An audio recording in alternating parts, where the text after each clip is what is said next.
Hey, what's up? Let's talk about the noise phase. And then the second section, which is targeting. So targeting is hugely important. Maybe you think you're targeting, but you might be looking at it a little bit wrong. There's little differences between these gigantic companies that do tens of millions of dollars in scale and gobble up market share and the average small business owner that's small, broken, stuck, and struggling to pay the bills. And that's not even counting the fact that we're going into a slowdown, a recession, which is going to be very painful. But this will give hope for you. I bet you can relate to this story. You can see I wrote down Chicken Wing Lady. This is a story of the worst customer that I ever hired. Back when I first became an entrepreneur and I had a cleaning business, I went to go clean this lady's windows. It was just me. I was an owner operator. It was the first year. I walk into this lady's disgusting home and there's dog hair everywhere. When I say everywhere, I mean everywhere. She had white carpet, but the black dog hair just covered everything, and it smelled bad in there, and all the curtains were closed, but you could see like this dust particles floating in the air, and it smelled funny. So I'm like, okay, whatever. She asked me to take off my shoes, which was ironic. So I know I'm throwing my socks away now because they're covered in hair. I walked through her house room to room, and it's just disgusting thing after disgusting thing. I saw her toothbrush covered in dog hair with toothpaste all over her counter. Her adult 40-year-old son was sleeping at 2 p.m. with empty bowls of cereal all on the floor with mold growing in them, like 10 bowls. It was disgusting. There was this brown stuff all over the bathroom floor by this bathroom window, smeared on the toilet bowl. To this day, I pray to baby Jesus that was mud. I don't know what it was. I almost threw up in my mouth. I ran downstairs, and her kitchen table was covered in eaten food, plates stacked on top of plates. This is a true story, 100% true, from Lake Fenton, Michigan. And I'm questioning all my life choices at this point, right? Because I had attracted the wrong type of customer. To make matters worse, there's these half-eaten chicken bones with like juice on the plate, and I'm gagging trying to clean her window. And I look over, and this homeowner, look at me, I'm telling you the truth here. This homeowner is pooping with the door open and making grunt sounds, okay?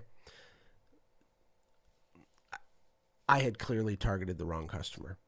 And maybe you have a bad customer story like that. And I'm sure you have great customers too. The trick is attracting the right people. And so one of the reasons people get stuck is they try to be all things to all people. If you try to offend no one, you appeal to no one, right? It's okay to be polarizing, to split the room, to stand for something. It's also okay to really understand the difference between demographic targeting and psychographic targeting.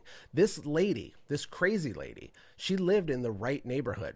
Okay, so this could happen to anybody, even with good targeting, but your chances go way down. If you're only targeting, the 5-bedroom homes to do your home service, that's not sophisticated enough to make maximum money. I'm going to give you some tips on how you can look at this, and hopefully it'll change your life for the rest of your life. You got to understand what's going on in your customer's mind. Robert Collier is this famous advertising guy, and he says that good marketing is when you enter the conversation already happening inside your perfect customer's mind.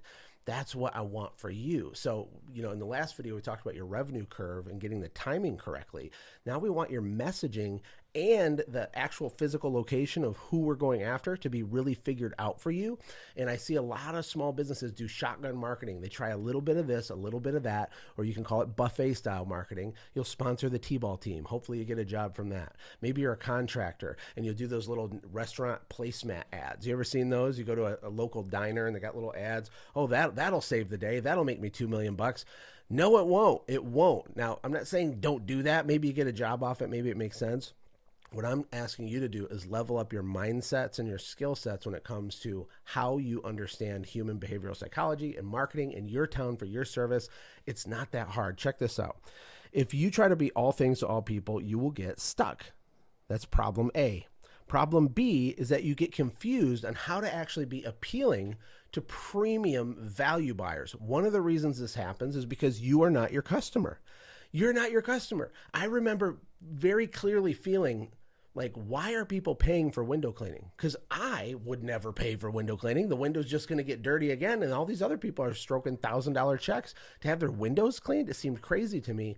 And when you don't understand that you're not your customer, it's hard for you to attract them because you don't understand how they think. You don't understand their prime fears and desires and all these things. And that's problem B. Problem C is that you're struggling to even identify who your perfect customer is, let alone get in front of them. Because when you're just trying to make a buck and take care of your family, every dollar seems appealing. All money has personality, though. Remember that. All money has personality. And getting dollars from this guy isn't the same as getting the same amount of dollars from this lady over here. One could be a dream customer that rebuys for you, refers for you, is an advocate for you, doesn't complain about prices, tips your staff. And the other person could be chicken wing lady or your version of chicken wing lady. And I don't want that for you. And here's a cool story to drive this home. Rolls-Royce, I want you to notice something. They don't run TV commercials. You'll never see an ad for a Rolls-Royce on television because their buyers don't watch TV. They don't sit around and watch TV all day. They also don't go to car shows. They don't sell their cars at car shows. Years ago, they used to, but they quickly realized that didn't make sense. What they did instead was they started selling their cars at air shows, at airplane trade shows, or whatever it's called for private jets. I've never been to one yet, but they have private jets. And when you're looking at $100 million airplanes all day, you'll grab a couple Rolls-Royce on your way out, kind of as an afterthought because of the juxtaposition between the $100 million thing and the Rolls-Royce, similar to how you'll buy, a Snickers bar at the checkout at a gas station, right? And so there's so much nuance that goes into all this. But anyway, I want to make sure you're targeting the right people. So here's what you got to understand. The first thing is you got to understand the desires and fears of each species of customer. And you can make a list of what you think, and maybe if you're lucky, you already have a few premium buyers, people that don't complain about the price. They pay top dollar. They tip your staff. They're pleasant to do work for. They don't stand over your shoulder and micromanage you. What are the core prime desires and fears for these people? What do they really want, and what keeps them up at night? And you can use this in your language everywhere, from the estimate process to the phone script. What is the reason that they're investing so much money on their home? For example, if you're a home service business owner, we need to have a list of these things because we're going to use it later. The second thing is we need to implement the inside-out growth strategy. And inside-out growth is not the same thing as what most small business owners do. They typically scatter chart all their growth. They market kind of everywhere when the obvious could be right under your nose. If you've been in business for a while, what I want you to do is take your customer list and I want you to upload it into a reverse geocoding software. It's very simple. It sounds nerdy.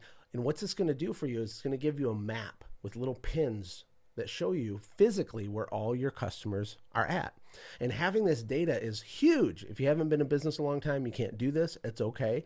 But if you have some historical data, do this. Why? Because you're going to notice pockets and clusters of some of your best clients. You're going to understand that, birds of a feather flock together. And a lot of these best clients, all their neighbors are your future best clients. So we can actually market smaller and more targeted and grow from the inside out. You can become a nightmare to compete with, neighborhood by neighborhood by neighborhood, rather than marketing to everybody in all the zip codes that you service.